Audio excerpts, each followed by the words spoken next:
तो आइए समझते हैं इस चीज़ को।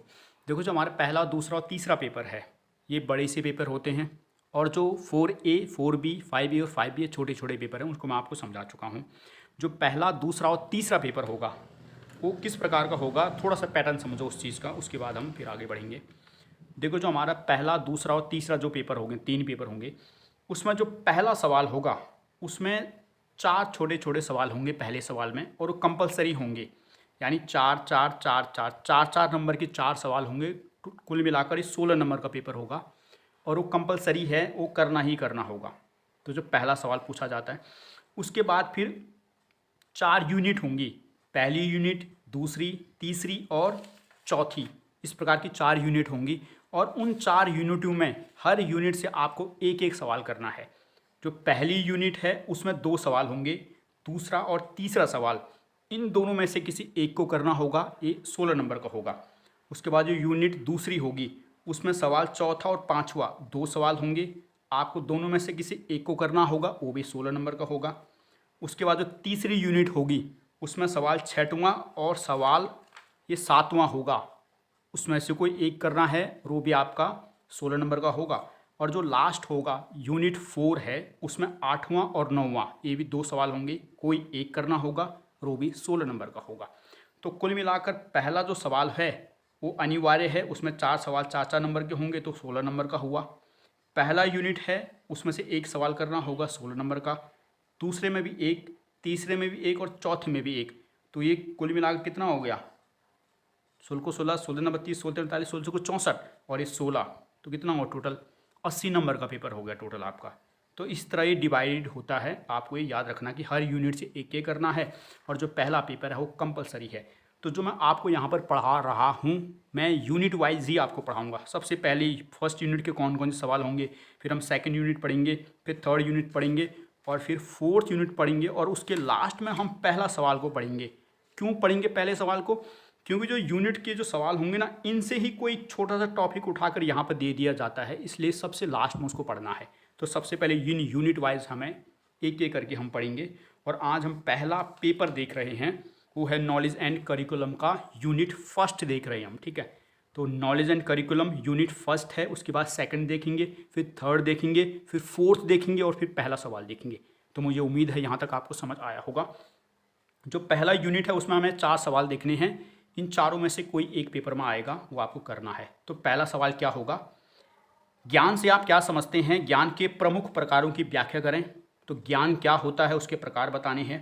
दूसरा सवाल हो सकता है कोई, ज्ञान से क्या अभिप्राय है, ज्ञान की प्रकृति या विशेषताओं की विवेचना कीजिए। प्रकृति पूछ सकता है, विशेषता पूछ सकता है, दोनों का मतलब एक ही होता है, ये बताने हैं। तीसरा, ज्ञान से आपका क्या अभिप्राय है, ज्ञान प्राप्त करने की विभिन्न विधियों या तकनीकियों का वर्णन करना है, कि कौन कौन सी ऐसी विधियां होती है जिनके माध्यम से हम ज्ञान प्राप्त करते हैं। और अगला है, ज्ञान से आप क्या जानते हैं, ज्ञान के स्रोतों का सविस्तार वर्णन करें। स्रोत पूछे या अंग्रेजी में सोर्स लिखा हो, तरीका हो, जो भी हो, सब यही है। तो यूनिट फर्स्ट से ये हमें 4 सवाल करने हैं नॉलेज एंड करिकुलम के। तो आइए सबसे पहले हम पहला सवाल को देखेंगे, ज्ञान के प्रमुख प्रकार क्या हैं। जो आज के वीडियो होगा उसमें हम चारों की चारों कर लेंगे, फिर जो अगला वीडियो होगा उसमें यूनिट 2 के हम सवाल करेंगे। इस तरह 4-5 यूनिट मैं दूंगा आपको बना के, ताकि आप पर्टिकुलर चीज़ को समझ सकें। तो अब देखते हैं, हम सबसे पहले देखेंगे हम ज्ञान से आपका क्या अभिप्राय है, ज्ञान के प्रकार। तो पहला सवाल था, ये मैंने आपके लिए बनाया है, आपने उसको डाउनलोड, मतलब जो नोट्स मैंने दिए डाउनलोड कर लिए होंगे, उसके अनुसार आपके पास नोट्स भी होने चाहिए। बीच में आप पेन से लिखते रहना, जहाँ पर कुछ समझना हो, जहाँ कुछ करना हो। तो सवाल पहला है, ज्ञान से आपका क्या अभिप्राय है, ज्ञान के प्रमुख प्रकारों की व्याख्या कीजिए। तो ज्ञान क्या है, सबसे पहले इसकी परिभाषा देखनी कि भाई होता क्या है ज्ञान। तो ज्ञान क्या है, ज्ञान शब्द संस्कृत भाषा के ज्ञो धातु से बना है, जिसका अर्थ होता है जानना या अनुभव करना। जो हमारी आज हिंदी भाषा है, हिंदी भाषा के अनेक शब्द संस्कृत भाषा से लिए गए हैं, और जो संस्कृत में शब्द होते हैं या जो वर्ण होते हैं उनको धातु कहते हैं। तो संस्कृत की धातु है ज्ञो धातु, हम पढ़ते हैं ना, तलमी सौ, मूर्धन्य सौ, दंती सौ, ज्ञो सौ, इस तरह से। तो ज्ञो धातु से बना हुआ है। तो ज्ञान शब्द संस्कृत भाषा के ज्ञो धातु से बना है, जिसका अर्थ होता है जानना या अनुभव करना। उसी प्रकार ज्ञान के लिए अंग्रेजी भाषा में नॉलेज शब्द का प्रयोग किया जाता है, जहां नॉलेज शब्द नो से बना है, जिसका अर्थ भी जानना होता है। तो ज्ञान का अर्थ भी जानना है, और अंग्रेजी में नॉलेज शब्द की बात करें तो उसका नो से बना है, जिसका अर्थ भी होता है जानना होता है। इस प्रकार हम कह सकते हैं कि ज्ञान अर्थात नॉलेज कुछ जानने की प्रक्रिया को कहते हैं, अर्थात कोई भी वस्तु जो हमारे आसपास है वह जैसी है उसके बारे में वैसा ही जानना ज्ञान कहलाता है। तो ज्ञान क्या है, नॉलेज क्या है, जो भी वस्तु है जिस प्रकार की भी है उसके बारे में जानना, उसके बारे में अनुभव करना ही हमारा ज्ञान कहलाता है। तो ये परिभाषा लिख देनी है कि ज्ञान संस्कृत भाषा के ज्ञ धातु से बना है, जिसका अर्थ होता है जानना और अनुभव करना। उसी प्रकार अंग्रेजी भाषा में नॉलेज शब्द होता है, नॉलेज शब्द नो से बना है, जिसका अर्थ भी होता है जानना। तो अंत में बता देना कि दोनों का अर्थ जानना होता है, और लास्ट में थोड़ा और उसको एलिब्रेट करके कोई भी वस्तु जो हमारे आसपास है जैसी है उसके बारे में वैसा जानना ही ज्ञान कहलाता है। तो मुझे उम्मीद है आपको समझ आया होगा। सामान्य से मतलब ज्ञान का यही है कि किसी के बारे में जानना ही ज्ञान कहलाता है। आप बीएड पढ़ रहे हैं, आपने नॉलेज एंड करिकुलम के बारे में पढ़ लिया, जान लिया है, वही आपका ज्ञान हो गया, तो ज्ञान समझ लिया। ये दो परिभाषाएं हैं, इसको आपको याद रखना है। जब ज्ञान के बारे में लिखना हो कभी भी तो इनको लिख देना। पहली परिभाषा है शंकराचार्य के अनुसार। आदि गुरु शंकराचार्य एक महान दार्शनिक थे 11वीं शताब्दी के, तो उन्होंने ज्ञान की परिभाषा दी है। क्या कहते हैं ज्ञान के बारे में? ब्रह्म को सत्य समझना ही ज्ञान है, और इस संसार को सत्य मानना अज्ञान है। यानी जो ब्रह्म है, परलोक की बेसिकली बात कर रहे हैं कि उसको समझना ही ज्ञान है, और जो ये संसार है, भौतिक जगत है, इसको मानना अज्ञान है। तो ये आदिगुरु शंकराचार्य की परिभाषा है। दूसरी परिभाषा है बौद्ध दर्शन के अनुसार। महावीर स्वामी का जो दर्शन है, बौद्ध दर्शन, गौतम बुद्ध का, महावीर स्वामी का जैन दर्शन है, गौतम बुद्ध का दर्शन, बौद्ध दर्शन, जो भी मनुष्य को सांसारिक दुखों से छुटकारा दिलाए वो ज्ञान है। तो बौद्ध दर्शन कहते हैं कि जो भी मनुष्य को इस संसार में जो भी दुख है ना, उन दुखों से जो भी हमें निजात दिला देना, उसे ही ज्ञान कहते हैं। तो आपने ज्ञान क्या होता है इसको समझ लिया, उसकी परिभाषा, शाब्दिक अर्थ क्या होता है, और साथ ही साथ जो दो परिभाषाएं भी आपने समझ ली हैं ज्ञान की। अब देखते हैं ज्ञान के प्रकार, देखते हैं, ठीक है, कौन कौन से प्रकार होते हैं, कौन कौन से टाइप हैं नॉलेज के, उसको देखना है। ध्यान से देखिए, इंपॉर्टेंट क्वेश्चन है, पिछले सालों में कई बार पूछा गया है। तो ज्ञान के प्रकार, विभिन्न दार्शनिकों ने अपने मत के अनुसार ज्ञान को अलग अलग तरीकों से वर्गीकृत किया है जो निम्नलिखित है। तो बहुत सारे दार्शनिक होते हैं, उन्होंने अपने अपने तरीके से ज्ञान को बताया है कि भाई कितने प्रकार का होता है, क्या होता है। तो उन्हीं दार्शनिकों की हमको यहाँ पर बातें लिखनी है, किसने क्या बताया है। तो पहले जो दार्शनिक है वो है आदिगुरु शंकराचार्य। तो शंकराचार्य ने ज्ञान के कितने प्रकार बताए हैं? तो पहला है शंकराचार्य, आदिगुरु शंकराचार्य ने ज्ञान के दो रूप बताए हैं। तो पहला जो शंकराचार्य हैं उन्होंने ज्ञान के दो रूप बताए हैं। पहला है पराज्ञान और दूसरा है अपराज्ञान। उसी प्रकार फिर आगे देखेंगे, एक प्लेटो महोदय आएंगे, फिर साथ में एक कांट महोदय आएंगे, और अन्य प्रकार भी हैं। तो अलग अलग दार्शनिक जो विद्वान लोग हैं उन्होंने ज्ञान के अलग अलग प्रकार बताए हैं, वो समझना है। तो शंकराचार्य ने ज्ञान के दो रूप बताए, पहला पराज्ञान और दूसरा अपराज्ञान। पराज्ञान क्या होता है शंकराचार्य के अनुसार? शंकराचार्य के अनुसार वेद, पुराण, गीता, उपनिषदों आदि में जो ज्ञान है वह पराज्ञान है, तथा यही ज्ञान सत्य है जो मोक्ष प्राप्ति का साधन भी है। तो शंकराचार्य जी मानते हैं कि जो भी हमारी वेद, पुराण, गीता आदि में जो भी ज्ञान है ना, वही सत्य ज्ञान है, और ये ज्ञान हमें मोक्ष प्राप्ति करवाता है, परलोक हमें पहुंचाता है। तो इस प्रकार का ज्ञान पराज्ञान कहलाता है। दूसरा है अपराज्ञान। शंकराचार्य ने इसके तहत भौतिक जगत एवं मनुष्य जीवन से संबंधित ज्ञान को रखा है। शंकराचार्य इस ज्ञान को अधिक महत्व नहीं देते हैं। उनके अनुसार यह ज्ञान केवल व्यावहारिक जीवन के लिए ही उपयोगी है। तो अपराज्ञान क्या है? जो वेद, पुराण, गीता, उपनिषद के अलावा जो भी ज्ञान है, इस सांसारिक जगत, इस भौतिक जगत से संबंधित जो प्रकार का ज्ञान हमें मिलता है ना, वो सब अपरा ज्ञान है। और शंकराचार्य इसको बहुत महत्व नहीं देते हैं। वो कहते हैं इस ज्ञान से आप मोक्ष की प्राप्ति नहीं कर सकते। मोक्ष की प्राप्ति तो केवल वेद, पुराण, गीता, उपनिषदों में जो ज्ञान उपस्थित है उससे ही की जा सकती है। तो शंकराचार्य ने ज्ञान के दो रूप बताए हैं। इसी तरह पेपर में लिखना है जब आएगा कि शंकराचार्य के अनुसार ज्ञान के, क्योंकि आपने ऊपर लिख देना विभिन्न दार्शनिकों ने अलग अलग ज्ञान के रूप बताए हैं, प्रकार हैं। तो पहला शंकराचार्य, पराज्ञान और अपराज्ञान। पराज्ञान जो वेद पुराण में है, और अपराज्ञान जो उससे बाहर है, इस सांसारिक लोक जीवन का ज्ञान है, वही है। तो हमने देख लिया। दूसरा देखते हैं प्लेटो के अनुसार। प्लेटो भी एक दार्शनिक है, जैसे हमारे यहाँ के शंकराचार्य हैं, ये पाश्चात्य जगत के हैं प्लेटो महोदय। तो प्लेटो ने क्या कहा प्लेटो ने ज्ञान के 3 रूप बताए हैं। शंकराचार्य ने 2 रूप बताए, तो प्लेटो महोदय ने 3 रूप बताए हैं। पहला इंद्रिय जन्य ज्ञान, दूसरा सम्मति जन्य ज्ञान और तीसरा है चिंतन जन्य ज्ञान। तो तीनों याद रखने हैं। अब इंद्रिय जन्य ज्ञान क्या होता है? इंद्रिय जन्य ज्ञान का सामान्य से मतलब होता है कि जिस भी ज्ञान को हम अपनी इंद्रियों से प्राप्त करते हैं, यानी जो हमारे नाक, कान, मुंह, जीभ, त्वचा है ना, इससे जो भी ज्ञान मिले उसको इंद्रिय जन्य ज्ञान कहते हैं। सम्मति जन्य ज्ञान है, यानी जो अपने अनुभव से, एक्सपीरियंस से प्राप्त करते हैं उसको सम्मति जन्य ज्ञान कहते हैं। और चिंतन जन्य ज्ञान है, जिसको हम चिंतन, मनन, सृजन यानी सोच विचार कर जिस ज्ञान को प्राप्त करते हैं उसको चिंतन जन्य ज्ञान कहते हैं। ये सामान्य से आपने इसका मतलब समझा। अब पेपर में कैसे लिखना है उसको समझते हैं। इंद्रिय जन्य ज्ञान क्या है? किसके अनुसार? प्लेटो के अनुसार। प्लेटो के अनुसार मनुष्य अपनी इंद्रियों द्वारा जिस ज्ञान को प्राप्त करता है उसे इंद्रिय जन्य ज्ञान कहते हैं। यानी जो भी हमारी 5 ज्ञान इंद्रियां होती हैं, आँख, कान, मुंह, त्वचा और नाक, इनसे जो भी हमें ज्ञान मिलता है वो हमें इंद्रिय जन्य ज्ञान कहलाता है। हालांकि इस प्रकार के ज्ञान को वह असत्य मानता है। उसका मानना है कि जिस भी वस्तु या क्रिया का ज्ञान हमें इंद्रियों द्वारा प्राप्त होता है वह सत्य नहीं होता, क्योंकि वस्तुएं परिवर्तनशील होती है और जो ज्ञान परिवर्तित होता रहे वह सत्य नहीं होता है। कितनी बड़ी बात बोली कि भाई जो इंद्रियों द्वारा हमें ज्ञान मिल रहा है वो इंद्रियजन्य ज्ञान है, लेकिन जो ज्ञान है ना ये सत्य ज्ञान नहीं है, असत्य ज्ञान है। क्यों? क्योंकि जिस भी चीज़ को हम अपनी इंद्रियों से देख रहे हैं, महसूस कर रहे हैं ना, वो चीज़ लगातार परिवर्तनशील है। इसलिए इंद्रियों से प्राप्त ज्ञान कभी भी सत्य ज्ञान नहीं हो सकता। जैसे माना कोई बच्चा है, जैसे राम नाम का कोई बच्चा है, आपने उसको बचपन में देखा, बहुत सुंदर था, बहुत क्यूट सा था बच्चा। उसके बाद आपने उसको 50 साल बाद देखा, बिल्कुल खड़ूस बुढ़ा सा हो चुका है। तो जो व्यक्ति का आप उस राम के प्रति आपका ज्ञान था वो बदल गया ना 50 साल की उम्र में। पहला क्यूट था, बुढ़ा हो चुका है बिल्कुल। तो यह क्या है? जिस भी ज्ञान को आपने आंखों से उस राम को देखा था, उस आंखों का ज्ञान अब आपका बदल चुका है, परिवर्तनशील हो चुका है। इसलिए जो ज्ञान है असत्य ज्ञान कहलाता है। तो आपको समझ आए इंद्रियजन्य ज्ञान असत्य ज्ञान क्यों है? क्योंकि परिवर्तनशील ज्ञान है। तो ये राम वाला उदाहरण देना नहीं है, जस्ट मैंने आपको समझाया ताकि समझ जाएं आप। दूसरा सम्मति जन्य ज्ञान।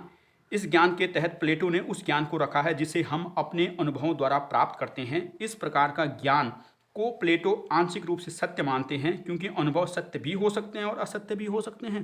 बिल्कुल बात सही है। जिस भी ज्ञान को हम अपने अनुभव से प्राप्त करते हैं ना, उस प्रकार का ज्ञान क्या है? सम्मति जन्य ज्ञान है। जैसे आपने लगातार दिन रात मेहनत कर रहे हैं, उसके बाद आपने कठिन परिश्रम से बीएड का एग्ज़ाम क्लियर किया, फिर आप टीचर बन गए, तो भविष्य में आप बच्चों को यही सिखाओगे। आपका अनुभव रहा ना कि आपने कड़ी मेहनत की और उसके बाद आपको फिर नौकरी प्राप्त हुई है, आपने बीएड का एग्ज़ाम क्लियर किया है। तो ये आपका जो ज्ञान बनाना अनुभव से, वही क्या है? सम्मति जन्य ज्ञान है। लेकिन इस प्रकार का ज्ञान आंशिक रूप से सत्य भी हो सकता है और असत्य भी हो सकता है। क्यों?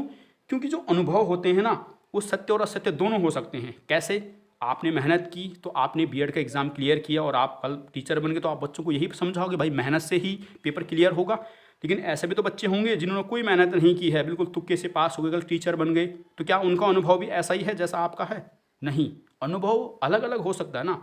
हो सकता है आपने परिश्रम करके अर्जित किया है, किसी ने फर्जी तरीके से अर्जित किया है, तो अनुभव भी अलग अलग हो सकते हैं। इसलिए अनुभव से जो प्राप्त ज्ञान होता है आंशिक रूप से सत्य है, पूरा सत्य नहीं होता है।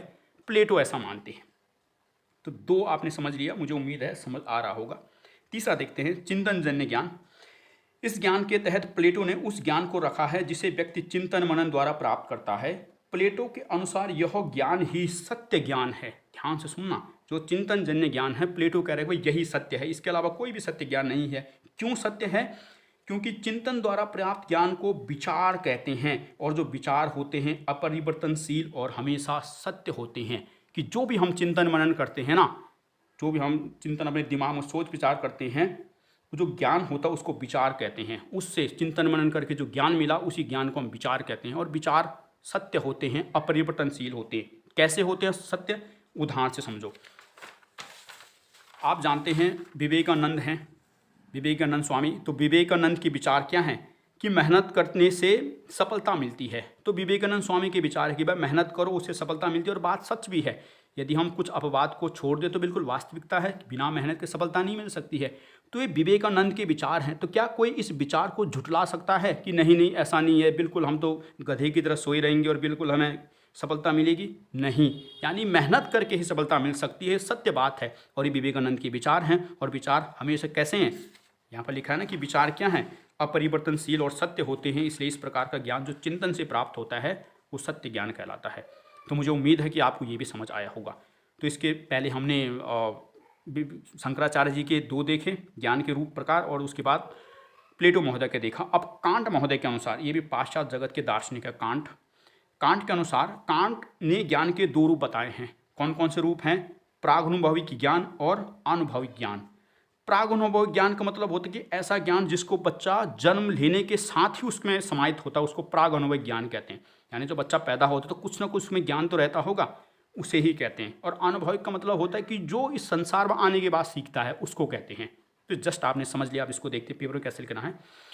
प्रागनुभविक ज्ञान वह ज्ञान होता है जो जन्म के साथ ही मनुष्य या किसी प्राणी में निहित होता है, उसकी आत्मा में छिपा होता है। इस ज्ञान के आधार पर ही मनुष्य अन्य ज्ञान को प्राप्त करता है। उदाहरण के लिए, भूख लगने पर बच्चा रोता है, बच्चा मुस्कुराता है। तो जब बच्चा पैदा होता है तो उसमें जिस प्रकार का ज्ञान निहित होता है ना, उसको प्रागनुभविक ज्ञान कहते हैं। और इसका बहुत अच्छा उदाहरण है कि बच्चे को कैसे पता है कि जब भूख लगती है तो रोना है मुझे, या फिर जब भूख नहीं लगती तो उस समय नहीं रोना है। यानी उसके भीतर ज्ञान तो है ना कि भाई रोकर ही मुझे खाना मिलेगा, दूध मिलेगा। तो ज्ञान कैसा ज्ञान है?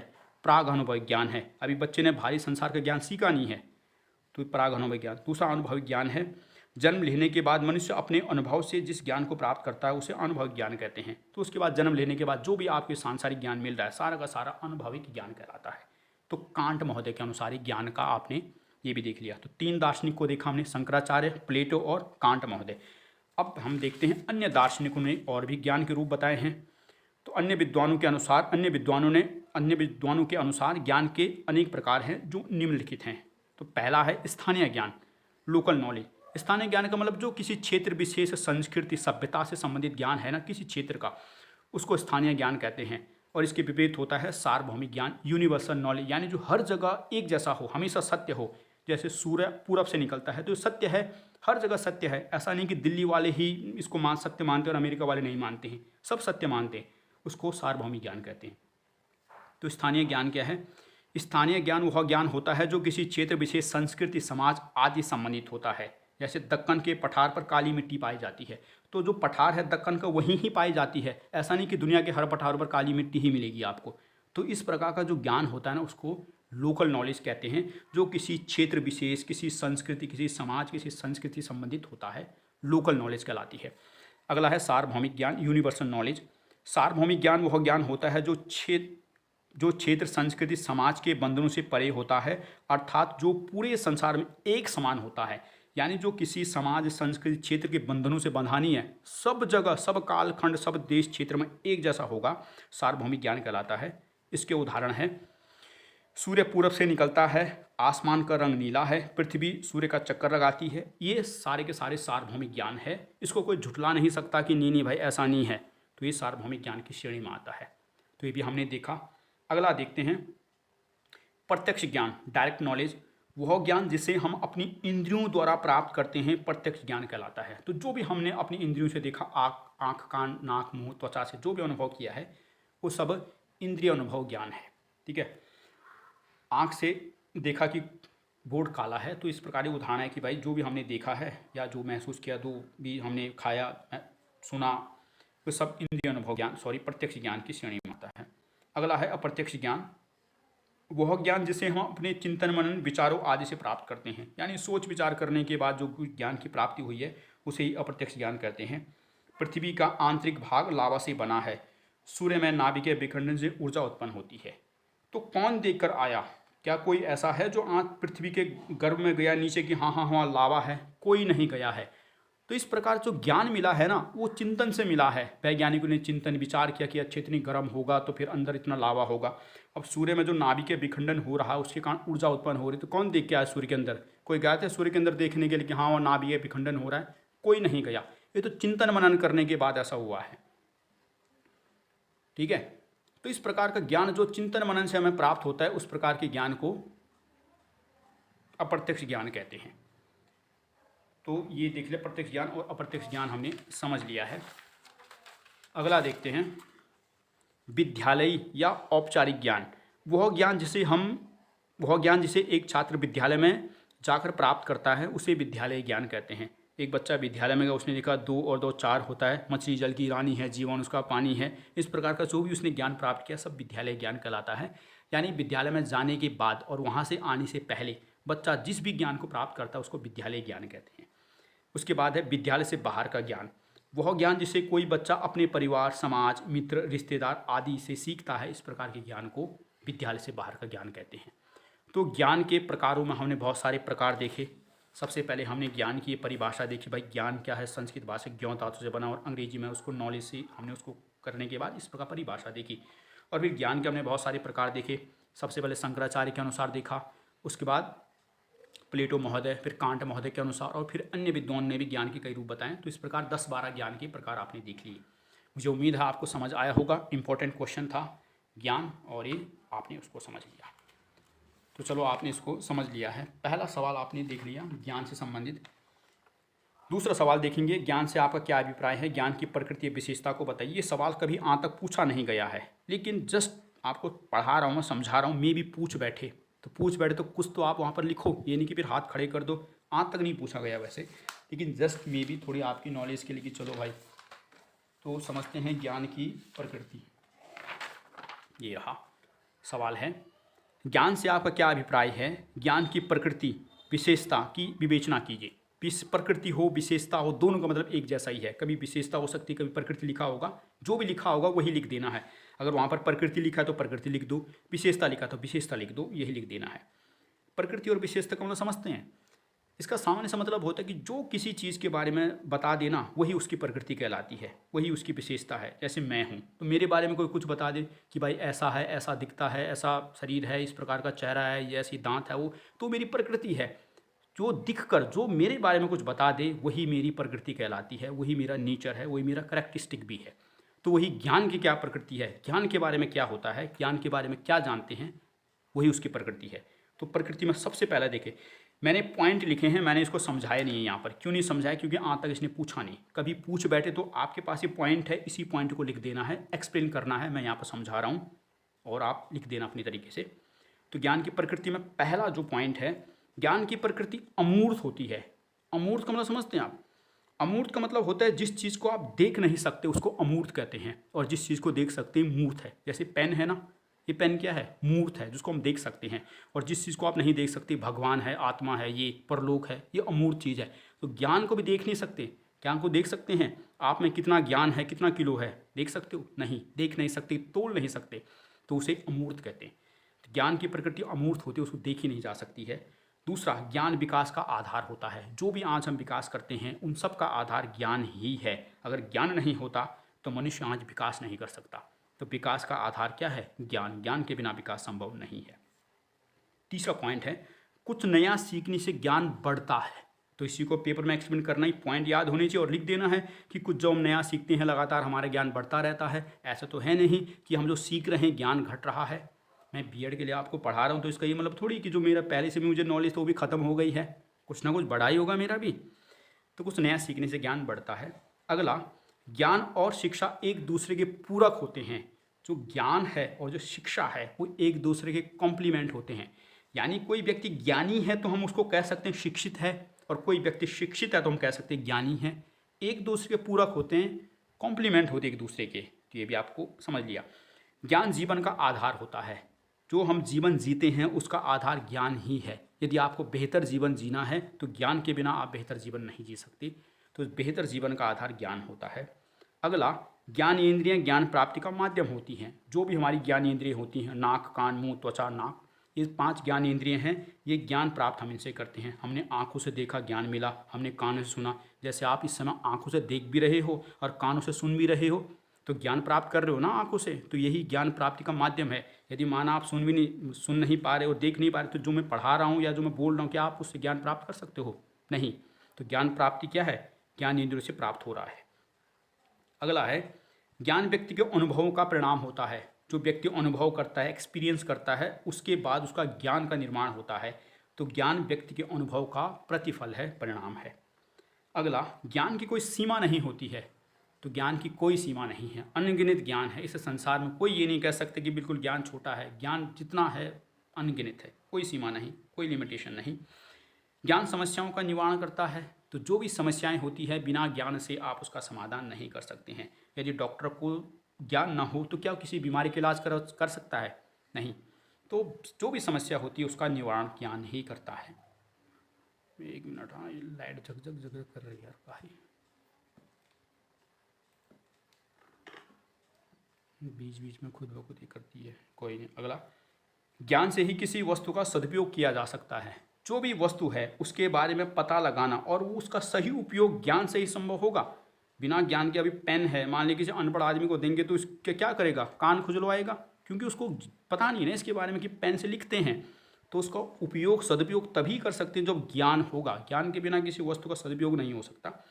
अगला, ज्ञान कभी समाप्त नहीं होता है। ऐसा नहीं है कि कोई जो ज्ञान है बिल्कुल ख़त्म हो गया, बिल्कुल ब्लैंक हो गया आदमी, नहीं। ज्ञान कभी भी समाप्त नहीं होता, ज्ञान हमेशा बढ़ता रहता है। ज्ञान बांटने से बढ़ता है। जो ज्ञान है वो लगातार बांटने से बढ़ता रहता है। मैं आपको पढ़ा रहा हूँ तो मेरा भी बढ़ रहा होगा और आपको तो बढ़ ही रहा है। अगला है, ज्ञान क्रमबद्ध बढ़ता है। क्रमबद्ध का मतलब कि एक श्रेणीवाइज बढ़ता है। ऐसा नहीं कि बस अचानक आपको ब्रह्म ज्ञान की प्राप्ति हो गई और बिल्कुल आप ज्ञानी बन गए। धीरे धीरे करके बढ़ता है। पहले बच्चा को 2 2 4 ऐसे सिखाया जाता है, मछली जल की रानी है, और फिर आगे जाके वो वैज्ञानिक बनता है। ये पेट से थोड़ी बन जाता है कोई।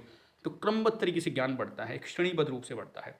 अगला, ज्ञान समाज सुधार में सहायक होता है। जो हमारे समाज में कई सारी रूढ़ियाँ हैं, कई सारी प्रथाएँ हैं, उनको उन्मूलन करने में, उनको समाप्त करने में ज्ञान की अहम भूमिका होती है। तो समाज को सुधारने में ज्ञान बहुत ही महत्वपूर्ण भूमिका अदा करता है। अगला है, ज्ञान बेहतर चरित्र का आधार होता है। किसी व्यक्ति का एक बेहतर करैक्टर है नहीं है, वो ज्ञान से जज कर सकते हैं उसको कितनी नॉलेज है, अंधभक्त है या कैसा है। तो ज्ञान किसी व्यक्ति का चरित्र का निर्माण करता है। तो मुझे उम्मीद है कि आपको ये समझ आया होगा।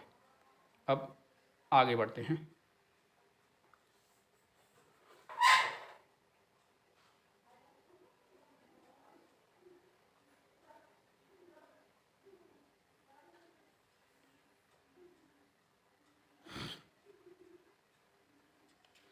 तो ये हमने इसको देख लिया।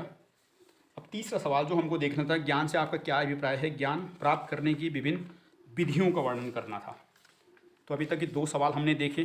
ज्ञान से आपका क्या समझते हैं, ज्ञान के प्रमुख प्रकार बताने हैं, ये समझ लिया था। ज्ञान क्या है, ज्ञान की प्रकृति भी देख ली। सवाल ही कभी पूछा नहीं गया, मैं भी पूछ बैठे, इसलिए थोड़ा मैंने आपको समझाया। अब ज्ञान से आपका क्या अभिप्राय है, ज्ञान प्राप्त करने की विधियाँ, ये बहुत महत्वपूर्ण सवाल है। बहुत बार इसने पूछा है इस सवाल को, तो इसको थोड़ा ध्यान से देखेंगे। पेन भी लग नहीं रही, पता नहीं क्या हो गया, कोई बात नहीं। तो इसको देखते हैं, ज्ञान प्राप्त करने की विधियाँ। तो इसके लिए मैंने अलग से नोट में लिखा हुआ है, सारे नोट मैंने आपको सेंड किए हैं। इसका आप लिखना नहीं है, डाउनलोड करो उन चीज़ों को, मतलब प्रिंट आउट करवाओ और फिर जाके आप उसको समझो। जो मैं समझाता हूँ उसको अपने पॉइंटों में समझना है, वैसे लिख दो उन चीज़ों को। इतनी सारी चीज़ों को नोट बना के लिखोगे तो कब तक लिखोगे। बहरहाल, चौथा सवाल है, तीसरा सवाल, ज्ञान से आपका क्या अभिप्राय है, ज्ञान प्राप्त करने की विभिन्न विधियों, मेथड का वर्णन करना कि कौन कौन सी ऐसी विधियाँ हैं जिनसे हमें ज्ञान प्राप्त होता है, किस किस तरीके से ज्ञान प्राप्त होता है, उनको विधियाँ कहते हैं। तो कौन कौन सी विधियाँ हैं, तो उत्तर देखते हैं। ज्ञान से अभिप्राय, तो सबसे पहले आप ज्ञान लिखोगे तो वही परिभाषा लिखो जो पहले बता दी है। वो परिभाषा बता दी ना, ज्ञान संस्कृत भाषा ज्ञान धातु से निकला है जिसका अर्थ जानना होता है। तो वही परिभाषा छेपनी है हर जगह जब भी आए। हर बार मैं पेज तो यहाँ पर नहीं लिखूंगा, बार बार क्यों लिखूँ इस चीज़ को, तो आपको याद हो गई होगी। अब ज्ञान प्राप्त करने की अनेक विधियाँ होती हैं, कौन कौन सी विधियाँ हैं उनको समझना है। 8-9 विधियाँ हैं, ध्यान से समझना, सब याद होनी चाहिए आपको, महत्वपूर्ण है। तो ज्ञान प्राप्त करने की विधियाँ, मेथड, पहला है इंद्रिय अनुभव, सेंसरी एक्सपीरियंस, यानी ज्ञान जो भी हमें अपने इंद्रियों से प्राप्त होता है, आँख कान मुँह त्वचा नाक, इंद्रिय अनुभव से प्राप्त ज्ञान कहते हैं। दूसरा विधि है तर्क बुद्धि, रीजनिंग, जो दिमाग में चिंतन मनन करने के बाद प्राप्त होता है उसको तर्क बुद्धि कहते हैं। तीसरा होता है अंत प्रज्ञा, इंट्यूशन, अंग्रेजी शब्द भी याद कर सकते हैं तो बेहतर है, लिख देना, अच्छा शब्द है। हिंदी में कभी कुछ और भी हो सकता है, अंग्रेजी इंट्यूशन ही होगा। अंत प्रज्ञा का मतलब हो गया जो हमारा अचानक दिमाग में कुछ ख्याल आ जाते हैं, जो हमारा अचेतन मन होता है वहाँ से ज्ञान मिलता है, उसे अंत प्रज्ञा कहते हैं। अगला है आस्था, फेथ, जो हमारे किसी चीज़ में विश्वास होता है ना, वो भी तो ज्ञान ही है। साक्ष्य या प्राधिकरण, टेस्टिमनी कहते हैं। साक्ष्य प्राधिकरण का मतलब होता है कि जो लोगों ने अपने अनुभव से किताबें लिखी, उन किताबों को आज हम पढ़ते हैं, उसे साक्ष्य कहते हैं, प्राधिकरण कहते हैं। अथॉरिटी भी लिखा रहता है कहीं कहीं, टेस्टिमनी वर्ड होगा, अगर साक्ष्य होगा, प्राधिकरण होगा तो उसके अथॉरिटी लिखा होगा, लेकिन ये कहीं लिखा नहीं होगा, बस आपको लिखना है। मतलब ये जब आएगा तो लिखना, वहाँ लिखा थोड़ी होगा, आपको लिखना होगा। अगला है एकाग्रता और ध्यान, कॉन्सेंट्रेशन एंड मेडिटेशन। अगला है प्रयोगात्मक विधि, एक्सपेरिमेंटल मेथड। अगला समस्या समाधान विधि, प्रॉब्लम सॉल्विंग मेथड। धार्मिक पुस्तकें और सूचनाओं के साधन। तो ज्ञान प्राप्त करने की कई सारी विधियां हैं, ये विधियां एक एक करके देखनी है, बहुत ही महत्वपूर्ण है। कई बार सवाल पूछा गया है, पूछा जाएगा, तो आपको लिख देनी है। एक एक करके देखते हैं अब। ज्ञान प्राप्त करने की जो पहली विधि है वो है इंद्रिय अनुभव। आँख, कान, नाक, जीभ और त्वचा हमारी 5 ज्ञान इंद्रियां हैं और ये ज्ञान प्राप्त करने के मुख्य स्रोत या विधियां हैं। इन्हें ज्ञान प्राप्ति का आरंभिक स्रोत भी कहते हैं। तो ज्ञान प्राप्त करने की 5 क्या हमारी ज्ञान इंद्रियां हैं और ये प्रारंभिक स्रोत कहते हैं। सबसे पहले इनसे ही हमें ज्ञान की प्राप्ति होती है। तो इंद्रिय अनुभव देखा, आगे भी है इसका। जब हमारी इंद्रियां, एक मिनट, जब हमारी इंद्रियां किसी बाह्य वस्तु के संपर्क में आती है तो हमें उस वस्तु का आभास होता है, अर्थात उस वस्तु का ज्ञान प्राप्त होता है। इंद्रिय अनुभव के तहत ज्ञान प्राप्त करने की 4 विधियां हैं। तो इंद्रिय अनुभव तो है कि भाई हमें किस प्रकार जो हमें आँख, कान, नाक, मुंह से ज्ञान प्राप्त हो रहा है, बाह्य वस्तु के संपर्क में आए तो ज्ञान मिला। इस इंद्रिय अनुभव के तहत भी 4 और विधियां हैं। तो कौन कौन सी विधियां हैं? अवलोकन विधि, दूसरा करके सीखना, तीसरा अनुभव से सीखना और चौथा है दृश्य श्रव्य सामग्री। तो जो ज्ञान प्राप्त करने की पहली विधि में जो इंद्रिय अनुभव, उसके तहत 4 और विधि, अवलोकन विधि, करके सीखना, अनुभव से सीखना और दृश्य श्रव्य सामग्री। पेपर में थोड़ा थोड़ा लिख देना है। अवलोकन विधि क्या है? इस विधि के अनुसार इस विधि का अनुसरण करने वालों का मानना है कि ज्ञान प्राप्त करने के लिए हमें प्रकृति के बाह्य रूपों का अवलोकन करना चाहिए। महान दार्शनिक रूसो का कहना है कि प्रकृति बालक की सबसे बड़ी शिक्षिका है, इसलिए हमें बच्चों को नियमों, बंधनों में बांधने की बजाय प्राकृतिक रूप से शिक्षा देनी चाहिए, अर्थात बच्चे खुद से प्रकृति को देखकर उसका अवलोकन करें और ज्ञान प्राप्त करें। तो अवलोकन विधि यही कह रही कि भाई जो बच्चा है ना, उसको सामाजिक नियमों, बंधनों में मत बांधो, उसको खुद से सीखने दो, उसको खुद से अवलोकन करने दो, उसको देखने दो, महसूस करने दो, और उसके बाद वो जो सीखेगा ना, उसको ज्ञान की प्राप्ति होगी। इस प्रकार का ज्ञान अवलोकन विधि से प्राप्त ज्ञान कहलाएगा। तो अवलोकन विधि में मतलब आप सभी प्रकार के जो आँख, मुँह, नाक, कान सभी उसका सहयोग करेंगे सीखने के लिए, तो ये अवलोकन विधि है। तो यही कह रहे हैं कि अवलोकन विधि में कि जो उसको सामाजिक बंधनों में नहीं बांधना है, उसको स्वतंत्र रूप से ज्ञान प्राप्त करने देना है। तो अवलोकन विधि है पहली। दूसरी विधि है करके सीखना। यह विधि कहती है कि जितना बच्चा दूसरों के कहने से नहीं सीखता, उससे कई ज़्यादा वह खुद करके सीखता है। और जब बच्चा खुद से कुछ करता है तो वह जल्दी भी सीखता है और ऐसा ज्ञान स्थायी ज्ञान होता है। करके सीखने का मतलब कि भाई खुद कराओ, ऐसा नहीं कि आप बच्चे को लगातार सिखाते रहोगे ना कि ये कर, वो हो सकता है सीख भी जाए और कुछ समय के बाद भूल भी जाए, लेकिन जब वो खुद से करेगा ना उस चीज़ को, तो उसको हमेशा याद रहेगा ये। तो इस प्रकार के ज्ञान को करके सीखना कहते हैं कि वो बच्चे को खुद करने दो, क्या भी होता है। जबकि दूसरों द्वारा सिखाए ज्ञान को जल्दी भूलने की संभावना रहती है, इसलिए बच्चे को करके सीखने पर अधिक बल देना चाहिए, अतः ज्ञान प्राप्त करने की यह महत्वपूर्ण विधि है। तो करके सीखना यानी बच्चे को खुद से चीज़ों को करने दो, उसको रोको मत, टोको मत, सामाजिक नियम बंधनों में मत बांधो, करके सीखने दो। वो जितना खुद से करके सीखेगा वो ज्ञान उसका स्थायी रहेगा, और इस प्रकार जो ज्ञान उसको प्राप्त होगा वो करके सीखने वाली विधि कहलाती है। तो मुझे उम्मीद है कि आपको ये भी समझ आया होगा। क्या पढ़ रहे हैं? इंद्रिय अनुभव के तहत 4 विधि पढ़ रहे हैं। अवलोकन विधि समझ ली, करके सीखना समझ लिया। अब अनुभव से सीखना। अनुभव से सीखना, जब व्यक्ति कार्य करता है तो उसे अनुभव होता है और अनुभव से प्राप्त ज्ञान सत्य होता है, इसलिए व्यक्ति अपने अनुभव से सत्य ज्ञान प्राप्त करता है। दूसरों द्वारा किया गया अवलोकन को आधार बनाकर सत्य ज्ञान को प्राप्त नहीं किया जा सकता, इसलिए व्यक्ति को खुद अनुभव करना चाहिए और ज्ञान प्राप्त करना चाहिए। इसलिए अनुभव से सीखना ज्ञान प्राप्ति की महत्वपूर्ण विधि है। तो वही कह रहा है कि जो व्यक्ति है वो खुद चीज़ों को अनुभव करें, आप खुद एक्सपीरियंस करेंगे, उसके बाद आपको ज्ञान प्राप्त होगा। तो इस प्रकार का ज्ञान सत्य ज्ञान होगा। आपने किसी अन्य व्यक्ति का अनुभव देखा और उसके बाद आपको ज्ञान प्राप्त हुआ तो सत्य नहीं भी हो सकता है। भाई हो सकता है कई लोग ऐसा कहते होंगे कि जो बीएड का एग्ज़ाम हो तो बिना ऐसे ही निकल जाता है, वो उनका अनुभव है, लेकिन ज़रूरी नहीं ना कि आपके लिए सत्य हो। आप इसी तरह चले गए वहाँ पेपर में कुछ ना लिख पाए तो वही है कि अपना अनुभव आपका जो अनुभव है वो सत्य हो सकता है, दूसरे के अनुभव को आधार बनाकर जो आपने ज्ञान प्राप्त किया वह सत्य भी हो सकता है, धोखा भी दे सकता है वो। तो अनुभव से सीखना ये आपने समझ लिया है। अगला देखते हैं दृश्य श्रव्य सामग्री। दृश्य श्रव्य सामग्री वर्तमान युग की सबसे महत्वपूर्ण देन है। बच्चा किसी वस्तु को देखकर, उसे सुनकर उसका अनुभव करता है और सीखता है। इसलिए दृश्य श्रव्य सामग्री ज्ञान प्राप्त करने की सबसे महत्वपूर्ण विधि है। पारंपरिक शिक्षा पद्धति जो रटवाने पर बल देती थी, उसके विपरीत आज नवीन शिक्षा पद्धति इन संसाधनों का प्रयोग करके बच्चों को ज्ञान देती है। तो दृश्य श्रव्य सामग्री का सामान्य सा मतलब ये होता है कि जो बच्चों को किसी चीज़ को दिखाकर, ऑडियो दिखाकर, वीडियो दिखाकर, कुछ नमूना दिखाकर ज्ञान देना है, उसे ये दृश्य श्रव्य सामग्री कहते हैं। यानी बच्चों को रटवाना नहीं है कि हाँ, जैसे छोटे छोटे बच्चे होते हैं ना, तो जब हमें पृथ्वी के बारे में बताना हो तो ग्लोब रखते हैं आगे कि पृथ्वी ऐसी है, वो है। यानी दिखाकर, सुनाकर चीज़ों को, कोयल की मधुर आवाज़ होती तो आवाज़ सुना दो कि कैसी होती है, इसे ही कहते हैं। वो सुना कर, दिखा के चीज़ों को सिखाओ बच्चों को, तो इसे कहते हैं दृश्य श्रव्य सामग्री। तो ज्ञान प्राप्त करने की विधियाँ, उसमें कई सारी विधियों में पहली विधि थी कौन? इंद्रिय अनुभव, और उसके तहत 4 ही विधियाँ हमने उसको समझ लिया है। अब दूसरी विधि देखते हैं ज्ञान प्राप्त करने की, वो है तर्क बुद्धि, रीजनिंग। तर्क बुद्धि रीजनिंग यह एक ऐसी विधि या स्रोत है जिसमें बच्चा तर्क वितर्क करके ज्ञान प्राप्त करता है। यानी इससे पहले जो इंद्रियों से प्राप्त कर रहा था, लेकिन यहाँ पर इंद्रिय से नहीं कर रहा, दिमाग से कर रहा है। दिमाग में तर्क वितर्क करने से ज्ञान प्राप्त होता है। इस प्रकार उसको तर्क बुद्धि कहते हैं। और जो तर्क बुद्धि है, इसके तहत 2 विधियाँ आती है। एक होता है आगमन विधि और दूसरा होता है निगमन विधि। ये निगमन शब्द है, देखो यहाँ भी लिखा मैंने निगमन। तो तर्क वितर्क करके 2 प्रकार की विधियाँ होती है इसमें। एक होता है आगमन विधि और निगमन विधि। आगमन विधि का मतलब होता है कि आप उदाहरण देकर, उदाहरण से चीज़ों को समझाते हैं और फिर उस पर नियम बना देते हैं।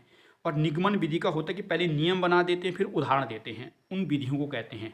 तो एक बार किताबी रूप भी देख दे क्या कहता है आगमन विधि।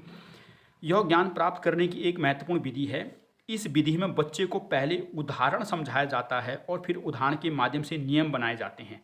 तो ज्ञान प्राप्त करने की महत्वपूर्ण विधि है, पहले उदाहरण समझाते हैं फिर नियम बनाते हैं। जैसे उदाहरण दिया मैंने नॉर्मल सा, एक कौवा देखा वह काला था, दूसरा कौवा देखा वह भी काला था, तीसरा कौवा देखा वह भी काला था। तो ये उदाहरण है कि एक कौवा काला, दूसरा कौवा काला, तीसरा कौवा काला, चौथा कौवा काला। तो नियम बन गया कि सभी कौवे काले होते हैं। तो नियम क्या है? सभी कौवे काले होते हैं। पहले आपने उदाहरण देखी कि भाई ये भी काला, वो भी काला, वो भी काला, इसका मतलब सारे सारे काले। तो पहले आपने बच्चे को उदाहरण समझाया, फिर उस पर आपने नियम बना दिया। इससे कहते आगमन विधि। इसके विपरीत निगमन विधि है, पहले नियम बनेगा फिर उदाहरण समझाया जाएगा। तो समझते हैं निगमन विधि क्या है। निगमन विधि, यह विधि आगमन विधि के विपरीत है। इस विधि में पहले नियम बना दिए जाते हैं और फिर नियमों के आधार पर उदाहरण दिए जाते हैं। जैसे नियम क्या है? किसी व्यक्ति, वस्तु, स्थान आदि के नाम को संज्ञा कहते हैं। एक नियम है, ठीक है। ये रटाया जाता था हमारे स्कूलों में, किसी व्यक्ति वस्तु के नाम को संज्ञा कहते थे। टीचर कभी उदाहरण देता नहीं था, है ना, यार यही होते तो बच्चा रटता रहता था। उदाहरण क्या है? राम एक व्यक्ति है। क्यों है? क्योंकि राम क्या है, राम एक व्यक्ति है, इसका मतलब संज्ञा है।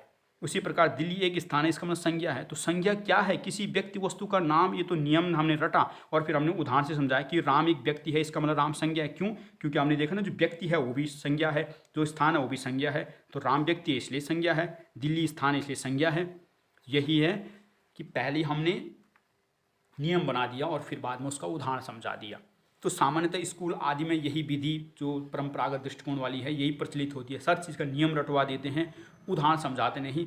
आज के समय में बच्चे को पहले उदाहरण बताया जाता है और फिर नियम समझाए जाते हैं। पहले आप उदाहरण बताओगे फिर नियम समझाओगे तो चीज़ों को आसानी होती है समझने में।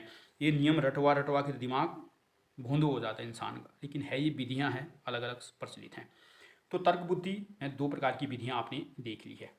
तीसरा देखते हैं, जो तीसरा है ज्ञान प्रकार की विधि में अंतःप्रज्ञा, इंट्यूशन। इंट्यूशन का मतलब सामने से मतलब देखो, मैंने यहाँ पर ये ह्यूमन मस्तिष्क बना रखा है मनुष्य का। इस प्रकार की, ठीक आर्ट तो है नहीं, बस जो भी है, जो मनुष्य का जो मस्तिष्क होता है ना, 2 भागों में बटा होता है। एक प्रकार का चेतन मन कहते हैं, दूसरे को अवचेतन मन कहते हैं। चेतन मन वो मन होता है जिसमें चीज़ें जो होती हैं वो हमें याद रहती है, तो सबके सब चेतन मन में चली जाती हैं। और अवचेतन मन वो होता है जो चीज़ें हमारे दिमाग में ही हैं लेकिन हमें याद नहीं होती हैं, तो उसे अवचेतन मन कहते हैं। और जब इस अवचेतन मन से किसी चीज़ का हमें आभास होता है, यहाँ से हम ज्ञान प्राप्त करते हैं ना, इस प्रकार के ज्ञान को ही अंतःप्रज्ञा कहते हैं।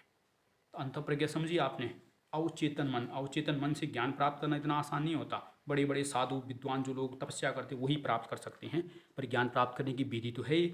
समझते हैं। मानव मस्तिष्क दो भागों में बटा होता है, चेतन और अवचेतन मन। चेतन मन में वे सभी बातें होती हैं जो हमें याद रहती हैं, जबकि अवचेतन मन में वे बातें होती हैं जो है तो हमारे मस्तिष्क में मगर हमें याद नहीं रहती। तो अवचेतन मन हमारे मन में ही है लेकिन याद नहीं है। अतः अवचेतन मन से किसी प्रकार का आभास या ज्ञान प्राप्त होना ही अंतः प्रज्ञा कहलाता है। जो हमें अवचेतन मन से ज्ञान प्राप्त हो जाए ना, उसे ही अंतः प्रज्ञा कहते हैं। हालांकि अंतः प्रज्ञा द्वारा ज्ञान प्राप्त करना किसी सामान्य मनुष्य के लिए लगभग असंभव है। परम सिद्ध पुरुष ही इस विधि से ज्ञान प्राप्त कर सकते हैं। अतः ज्ञान को प्राप्त करने की यह भी एक महत्वपूर्ण विधि है। तो जो अंतः प्रज्ञा है, हम जैसे आप जैसे लोग प्राप्त नहीं कर सकते। हमको 2 मिनट तो बहुत दूर की बात, 5 सेकंड ध्यान नहीं लगा सकते हम चीज़ों पर। 1 सेकंड में न जाने अनगिनत विचार हमारे मन में उथल पुथल मचाते हैं। तो इस दिमाग से ज्ञान को प्राप्त करना बहुत कठिन है। वही व्यक्ति प्राप्त कर सकता है जिसको लगातार ध्यान लगाता हो। परम सिद्ध पुरुष ऐसा संभव कर सकते हैं, लेकिन जो करते हैं वो भी तो एक विधि है ही, तो इसलिए वो भी विधि है। तो अंतः प्रज्ञा भी हमने देख ली। ज्ञान प्राप्त करने की अभी तक कितनी विधि देखी हैं? 3 देख ली है। पहला इंद्रिय अनुभव देखा, उसके तहत 4 विधियाँ देखी। दूसरा तर्क बुद्धि, उसके तहत आगमन निगमन 2 विधि और देखी, यानी उप विधियाँ कहेंगे इनको। और तीसरा अंतः प्रज्ञा इंट्यूशन, ये भी हमने देख लिया है। चौथी विधि देखते हैं, आस्था, फेथ, यानी जिन भी चीज़ों पर हमारा विश्वास होता है उनसे जो ज्ञान प्राप्त होती है वो भी हमारे एक प्रकार ज्ञान ही तो है, वही आस्था है। आस्था का अर्थ होता है लगाव से, किसी चीज़ में लगाव होना ही आस्था कहलाती है। इस संसार और समाज में अनेक मान्यताएं, प्रथाएं, परंपराएं प्राचीन काल से ही चली आ रही है, इसलिए उन पर हमें आस्था होती है। हालांकि उनकी सत्यता के विषय में कोई ठोस प्रमाण नहीं होता है। ठीक है, तो कई ऐसी चीज़ें हैं ना जो बहुत पहले से चली आ रही है। जब हम पूछते हैं कि कैसे चली आ रही, तो हमारे माता पिता तो बताते पहले से करे आ रहे, तो उनको पूछ तो कहेंगे वो पहले से चली आ रही। यानी ऐसी चीज़ें जिनका कोई प्रमाण नहीं है तुम्हारे पास, लेकिन आस्था है, लगाव है उन चीज़ों से, किंतु हम विश्वास करते हैं और उस विश्वास से ज्ञान प्राप्त होता है। इसलिए आस्था ज्ञान प्राप्त करने की एक अहम विधि या स्रोत भी है।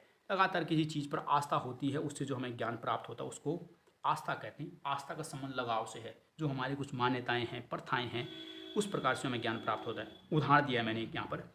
होली का त्यौहार इसलिए मनाते हैं क्योंकि इस दिन होलिका का दहन किया गया था, किंतु धार्मिक ग्रंथों के अलावा हमारे पास इस बात को सिद्ध करने के लिए कोई प्रमाण नहीं है, किंतु यह आस्था का विषय है, इसलिए ज्ञान प्राप्ति का स्रोत भी है। तो स्कूलों आदि में पढ़ाया जाता है ना कि होली क्यों मनाई जाती है, क्योंकि होलिका जलाई गई थी, ये है, तो हमें ज्ञान मिला है ना, हमें भी कहीं ना कहीं से पढ़ाई होगा हमने। लेकिन इसका अगर धार्मिक ग्रंथों के अलावा कोई प्रमाण थोड़ी है कि होलिका थी ये किया, प्रहलाद को मतलब मारने के लिए उसने बैठ गई ये वो, तो कोई है तुम्हारे पास प्रमाण? कोई प्रमाण नहीं है। आस्था का विषय है, लगाव का विषय है, तो ये भी ज्ञान है। और इस प्रकार का ज्ञान आस्था कहलाता है, जिस केवल हमारा लगाव होता है, कुछ मान्यताएं, प्रथाएं, परंपराएं चली आ रही होती हैं, उनको हम स्वीकार कर लेते हैं ज्यों की त्यों। ये हमने सीख लिया है। अगला देखते हैं। तो मुझे उम्मीद है कि आपको समझ भी आ रहा होगा धीरे धीरे। अरे बीच में झकझक झकझक कर रहा है, पता नहीं काहे कर रहा है, यही समस्या है मोबाइलों को रे। बहरहाल अगला देखते हैं, साक्ष्य, टेस्टिमनी। टेस्टिमनी का मतलब कि जो भी किताबों आदि का ज्ञान है उसे कहते हैं सामान्यता। इस संसार में व्यक्ति को जो भी ज्ञान प्राप्त होता है वह स्वयं के अनुभव से प्राप्त हुआ हो ऐसा नहीं होता। जो भी हमें ज्ञान प्राप्त है वो स्वयं का मेरा अनुभव है ऐसा जरूरी नहीं है। अनेक ज्ञान ऐसा होता है जो किसी अन्य व्यक्ति ने अनुभव किया हो और उसके अनुभव को हमने स्वीकार किया हो, ज्ञान का रूप दिया। ऐसा ज्ञान जो दूसरों के अनुभव से हमें प्राप्त होता है उसे साक्ष्य कहते हैं, टेस्टिमनी कहा जाता है। ये भी ज्ञान प्राप्त करने की एक अहम विधि है। यानी इस प्रकार का ज्ञान जो किसी अन्य व्यक्ति ने अनुभव किया, फिर उसके अनुभव को हमने स्वीकार कर लिया कि हाँ हाँ ठीक है ऐसा ही है, तो इस प्रकार का जो ज्ञान होता है ना उसे ही कहते हैं टेस्टिमनी या साक्ष्य कहते हैं, प्राधिकरण भी कहते हैं, प्राधिकरण अथॉरिटी भी कहते हैं। तो ये आपने यहाँ सुन आगे भी लिखा है मैंने इस पर। ज्ञान प्राप्त करने की महत्वपूर्ण विधि है। आज हमें जो अधिकांश ज्ञान प्राप्त है साक्ष्य विधि से ही प्राप्त है। यह ज्ञान पुस्तकों के माध्यम से हमें प्राप्त होता है।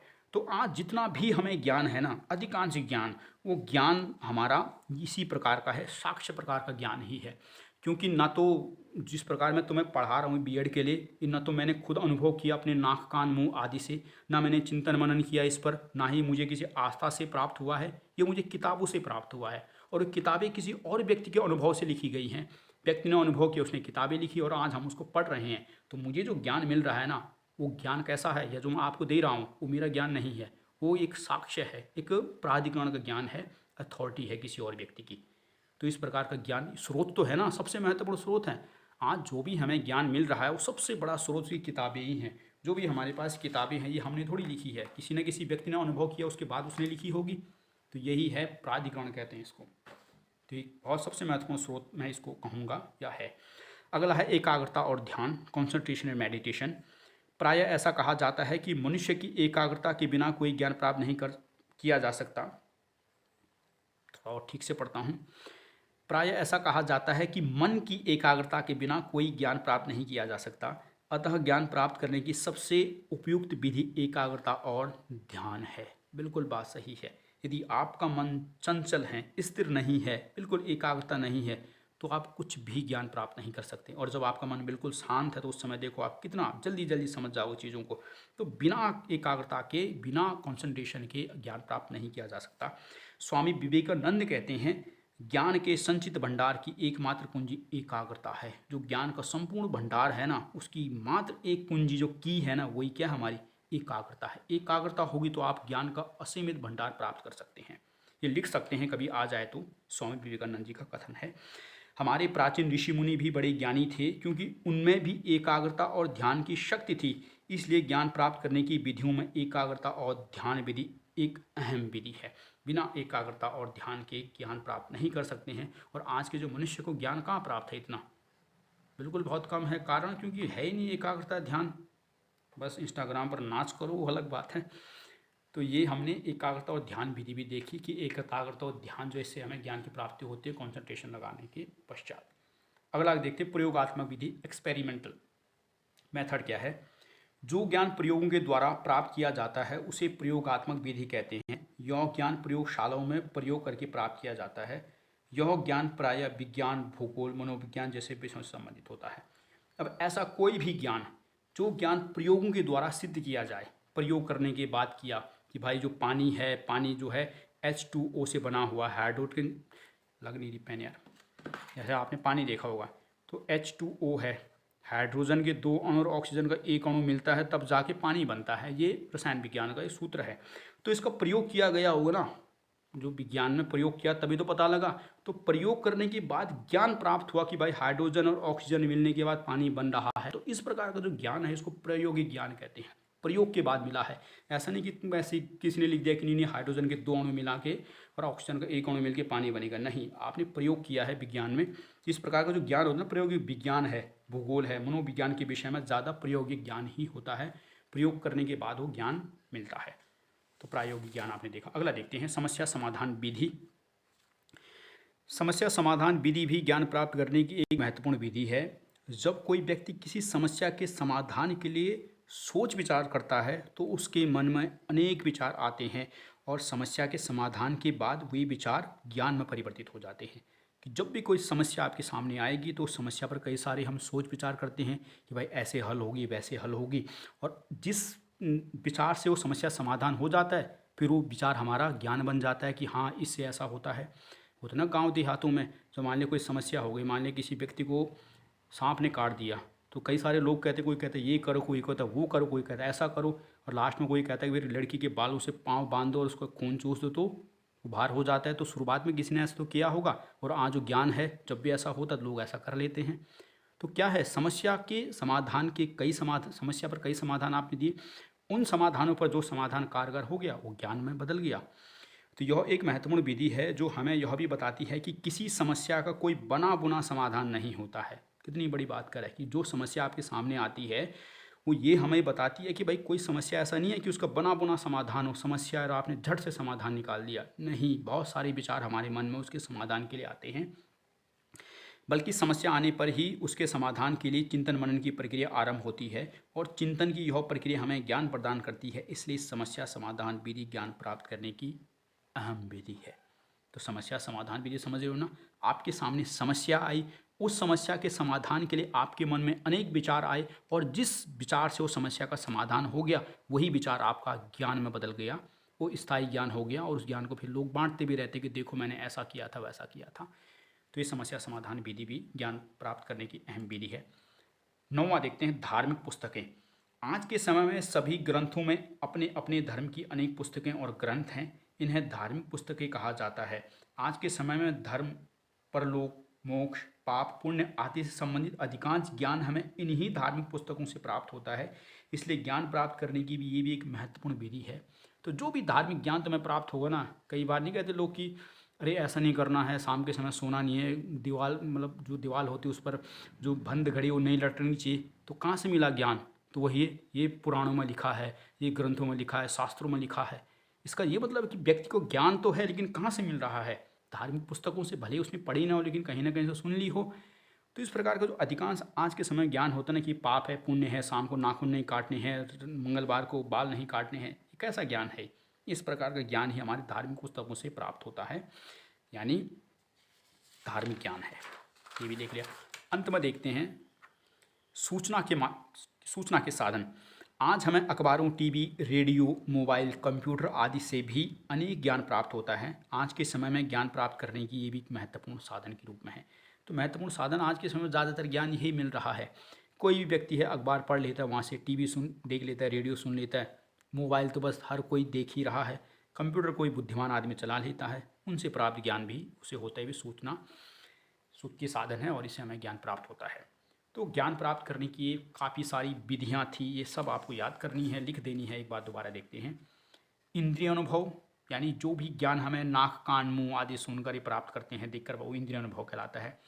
तर्क बुद्धि का मतलब होता है कि जिसमें हम तर्क वितर्क करते हैं, आगमन और निगमन विधि थी। तीसरा अंतः प्रज्ञा, मन के जो अचेतन मन से ज्ञान प्राप्त करना, हमारी और आपकी बस की नहीं है, जो सिद्ध पुरुष होता है वो करते हैं, लेकिन है तो सही। आस्था, फेथ है, जो मान्यताएं प्रथाएं प्राचीन काल से चली आ रही हैं और हम उस पर आस्था रखते हैं, तो भी ज्ञान प्राप्त होता है। साक्ष्य प्राधिकरण, किताबों आदि में जो ज्ञान लिखा है उसको प्राप्त करते हैं, सबसे महत्वपूर्ण आज के समय में यही है। एकाग्रता और ध्यान, कंसंट्रेशन, मेडिटेशन से ज्ञान प्राप्त करना। जो गौतम बुद्ध थे वो बिल्कुल पेड़ के नीचे बैठे और ज्ञान की प्राप्ति हो गई, तो कैसे हुई है? एकाग्रता और ध्यान से। प्रयोगात्मक विधि, प्रयोग करके जो ज्ञान प्राप्त होता है, मुख्य रूप से विज्ञान, भूगोल के क्षेत्र में जो ज्ञान होता है वो सब प्रयोगात्मक ज्ञान है। समस्या समाधान विधि, की कोई समस्या है, उसके समाधान के लिए आपके मन में कई विचार आए, जिस विचार से वो समाधान हो गया वही आपकी ज्ञान में परिवर्तित हो गया और विधि है। धार्मिक पुस्तकें, धर्म से संबंधित जो भी पाप पुण्य का ज्ञान है वहाँ से मिलता है। और सूचना के साधन, रेडियो, टीवी आदि से जो ज्ञान मिल रहा है ये वो है। तो ज्ञान प्राप्त करने की बहुत सारी विधियां हैं और आपने उन सभी विधियों को देख लिया है। बहुत बहुत धन्यवाद आपका। मुझे उम्मीद है कि आपको समझ भी आई होंगी और आपको याद भी हो गई होंगी। जो मैंने यहाँ पे लिखी है ना ये चीज़ें, ये हूबहू रटनी नहीं है, समझनी है। मतलब ये पॉइंट आपको याद होनी चाहिए पेपर में, उसके बाद अपने मन से फिर लिखना है वहाँ चीज़ें ऐसा है वैसा है। ये मेरा सिद्धांत ये नहीं है कि आपको हूबहू रटा देना है। सिर्फ दृश्य श्रव्य सामग्री मान लिया, चल मैंने नहीं पढ़ा, मुझे कितना ही पता है, तो मैं यही बोलूँगा इसके बारे में कि आज के समय में जो आधुनिक युग है, बच्चों को हम कई सारी चीज़ों को दिखाकर, कई चीज़ें सुनाकर ज्ञान प्रदान करते हैं और इस प्रकार की महत्वपूर्ण विधि है, तो वही लिख देना है। अनुभव से प्राप्त ज्ञान, तो मान लीजिए मुझे नहीं पता, मुझे पता है कि एक विधि है अनुभव से प्राप्त, तो वही है कि व्यक्ति को जो भी अनुभव होता है उस प्रकार से उसका जो ज्ञान होता है उसी प्रकार अनुभव से प्राप्त ज्ञान कहते हैं। और इस प्रकार के ज्ञान स्थायी होता है, क्योंकि व्यक्ति अनुभव से सीखने के बाद वो स्थायी बन जाता है और दूसरे को अनुभव से ज्ञान प्राप्त हो तो वो झूठा भी हो सकता है, क्योंकि सबके अलग अलग अनुभव हो सकते हैं।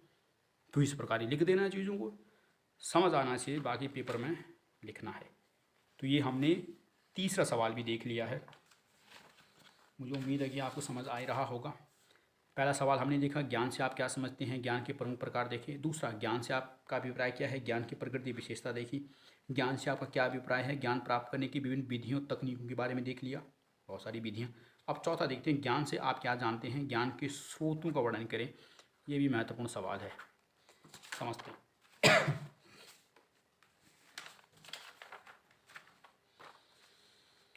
ज्ञान से आप क्या समझते हैं, ज्ञान के स्रोतों का सविस्तार वर्णन कीजिए। उत्तर, ज्ञान की परिभाषा तो पढ़ा चुका हूँ, वही ज्ञान संस्कृत भाषा ज्ञ धातु से निकला है, जिसका मतलब जानना है, समझना है। उसी प्रकार अंग्रेजी के शब्द नॉलेज है, नॉलेज नो से बना है, जिसका अर्थ भी ज्ञान, जानना होता है। इस प्रकार किसी व्यक्ति के बारे में जैसी है, वस्तु जैसी है उसके बारे में वैसा जानना ही ज्ञान है। तो ज्ञान की परिभाषा है, 4-5 बार हटवा चुका हूँ। मुझे उम्मीद है कि आपको ये समझ आई होगी, तो वही चीप देनी है जब भी आए। ज्ञान के स्रोत, ज्ञान के संसाधन, ज्ञान के तरीके या फिर ज्ञान की विधियाँ होना, तो सबका मतलब लगभग एक जैसा ही है, यही लिख देना है।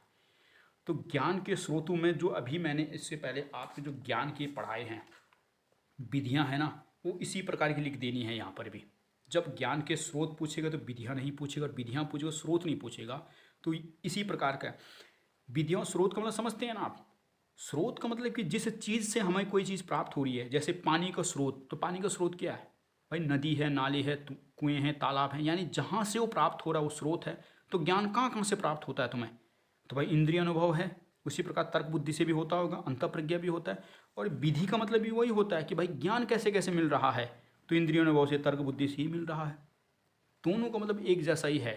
वैसे सामान्यतः अंतर भी होता है, लेकिन हमको पीएचडी थोड़ी करनी है या आईएएस के एग्जाम थोड़ी देने की बिल्कुल ज्ञान और जो स्रोत है और ज्ञान की विधियों में बिल्कुल अंतर स्पष्ट करो। नहीं, पेपर में एक सवाल आएगा और इसी को आधार बनाकर इधर चेप देना है, तो यही लिख देने हैं सेम पॉइंट जो मैंने यहाँ पर बताए हैं ना, इसी प्रकार लिख देना है। तो ये स्मार्ट बुद्धि का प्रयोग कर रहा हूँ वहाँ पर। तो ज्ञान प्राप्त करने के स्रोत, जब स्रोत आए तो स्रोत लिखने हैं। ज्ञान प्राप्त के साधन लिखा हो तो हर चीज़ में साधन आना चाहिए। तरीका हो तो तरीका लिखना है। एग्जामिनर को पता लगना चाहिए ना कि हाँ साधन ही लिख रहा है।